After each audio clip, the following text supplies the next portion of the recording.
Ever tried fine-tuning an AI model on your Mac and hit a wall?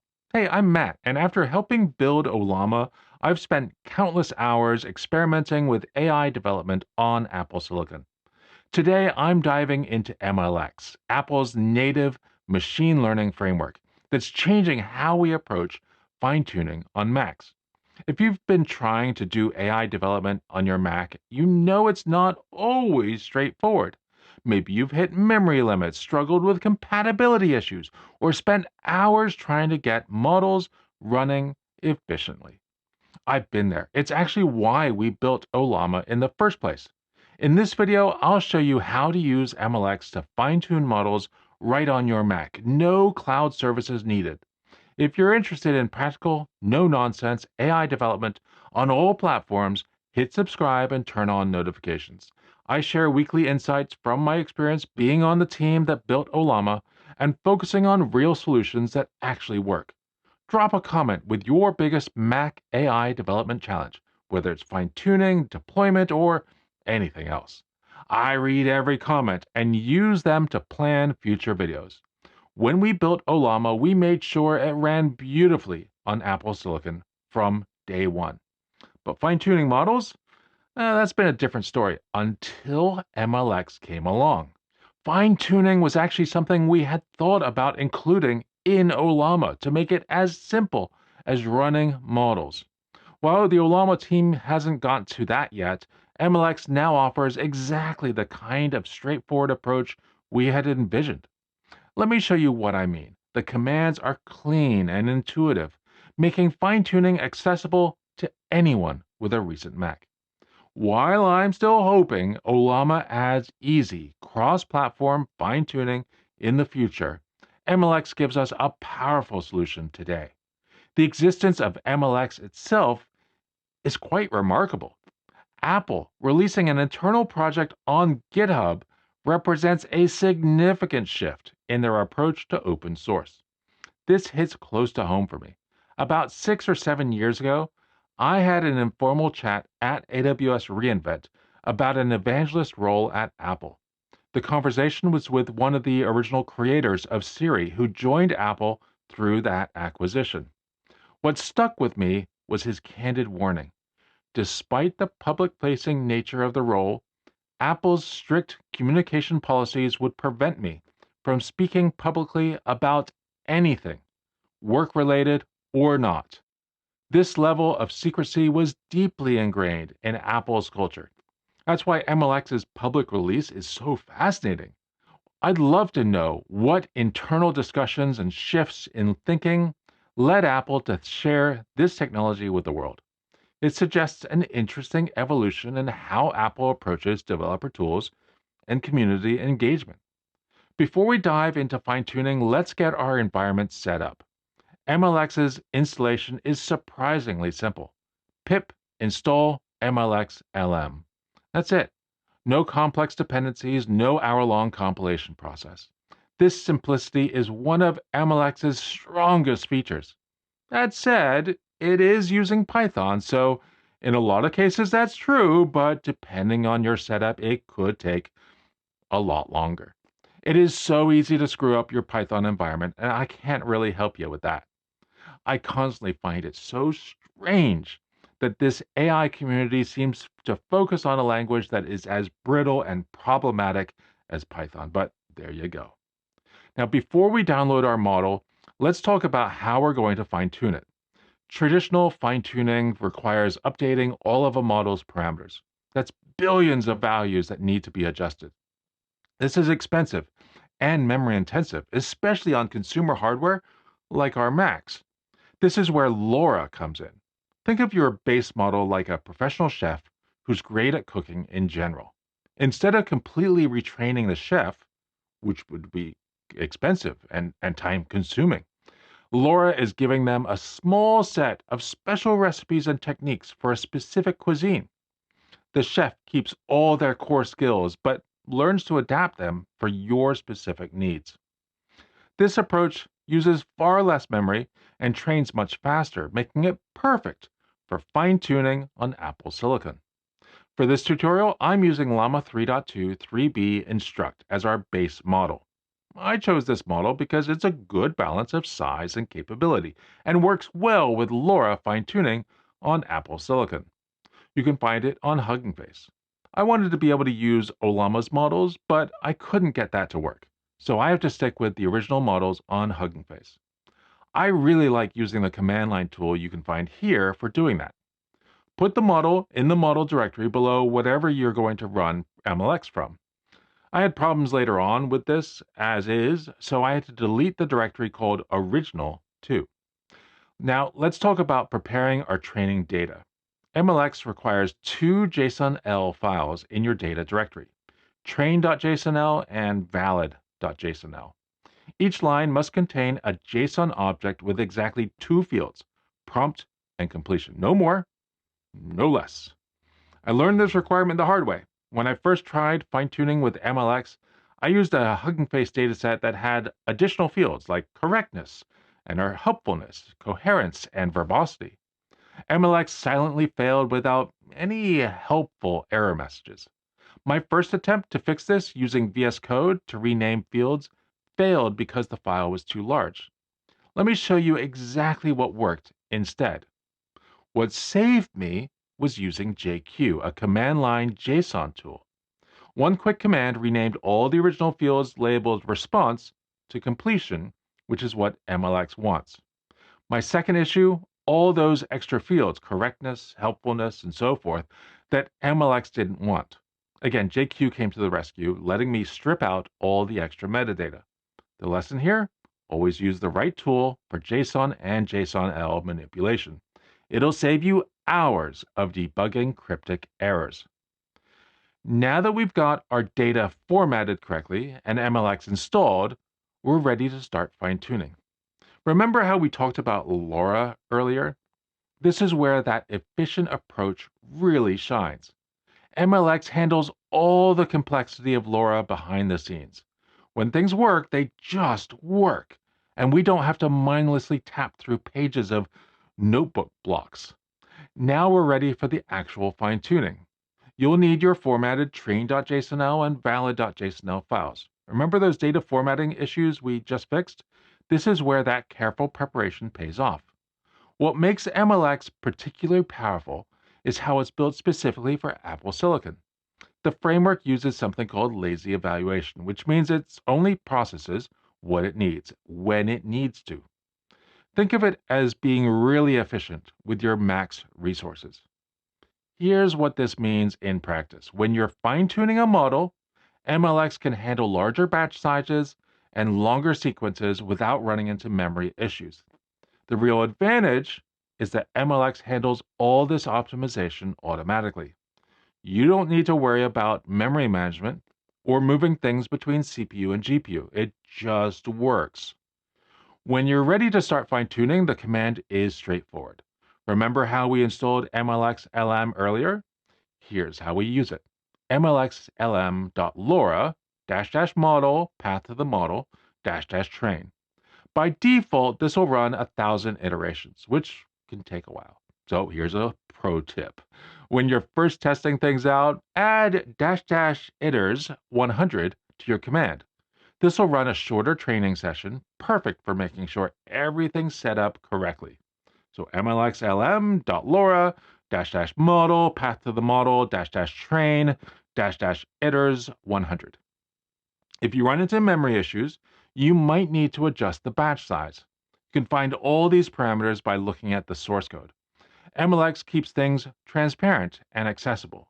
When you start training with LoRa fine-tuning, the first thing you'll see is this line: trainable parameters, some value, and then the memory. This is showing us one of LoRa's key features. Instead of training the entire model, we're only adjusting a small subset of parameters. In this case, just 0.071%. This is what makes LoRa fine-tuning so efficient.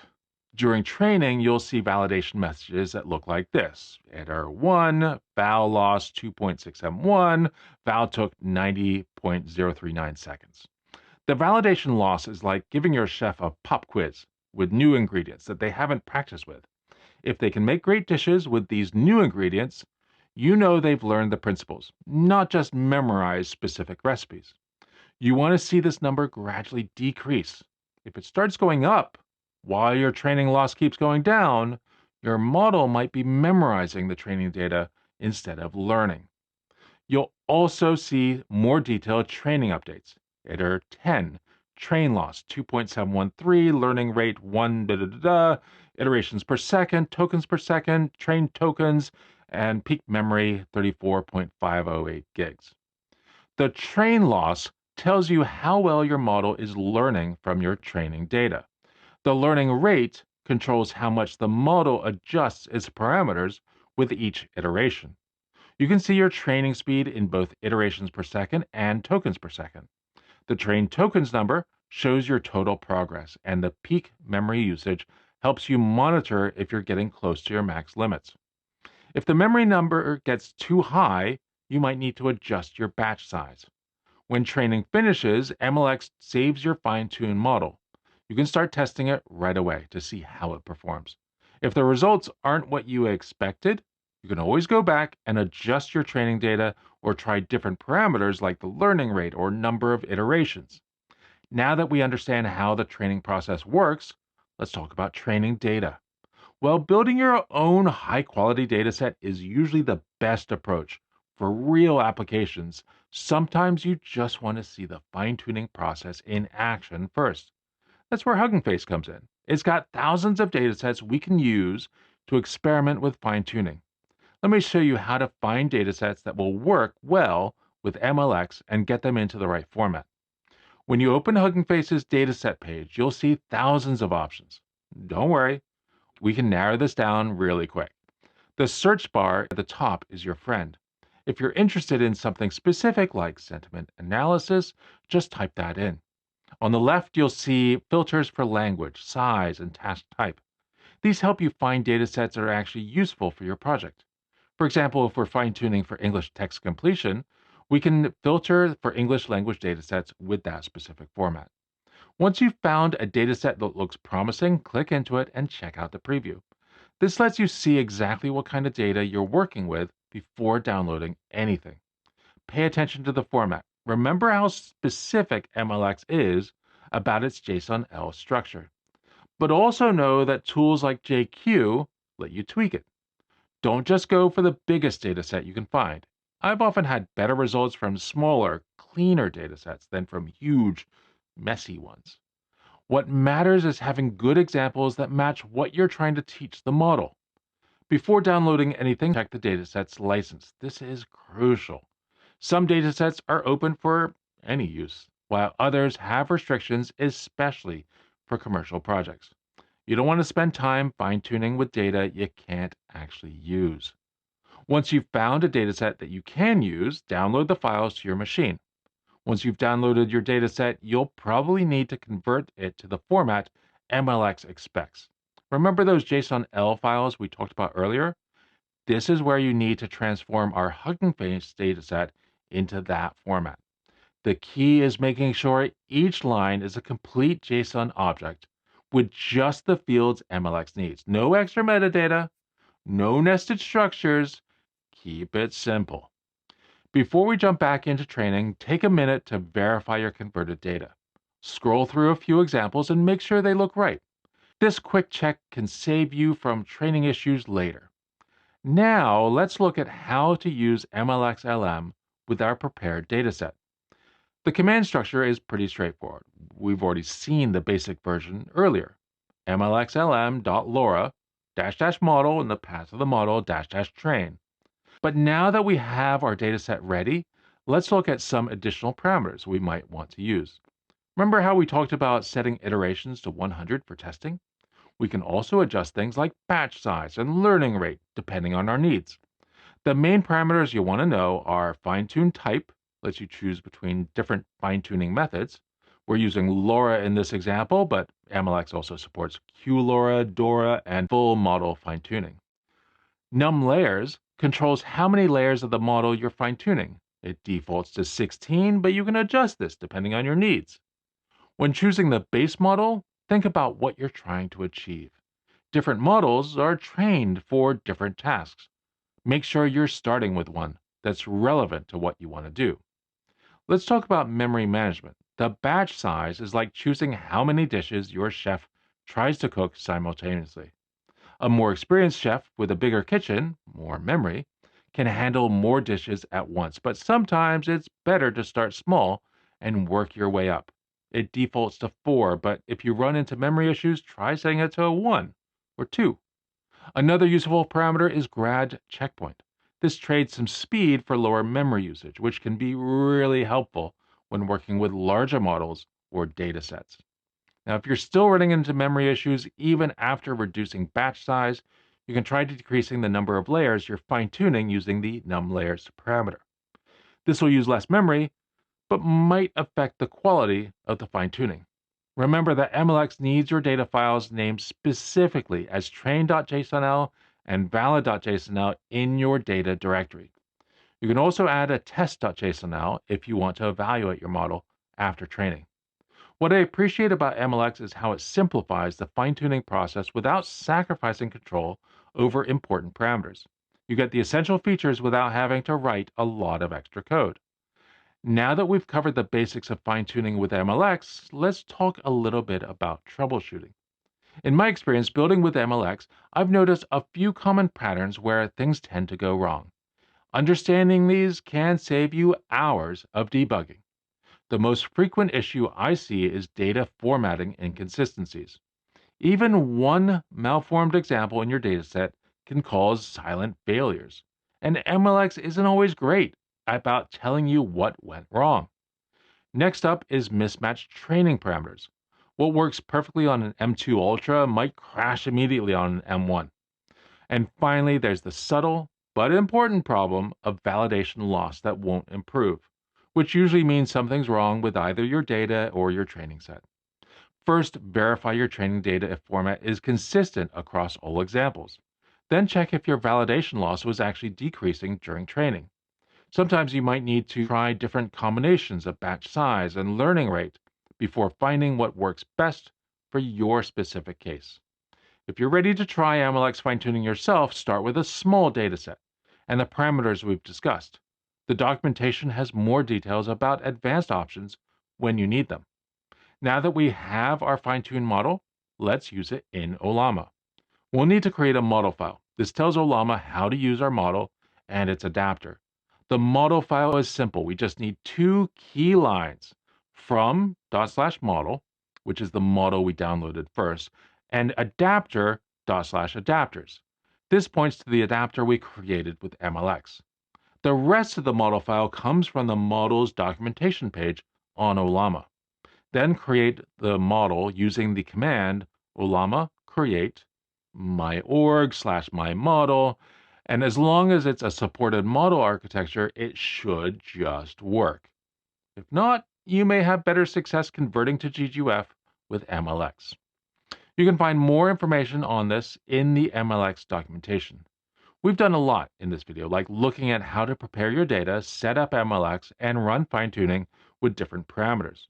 The process is straightforward. Get your data in the right format, choose your parameters, let MLX handle the heavy lifting.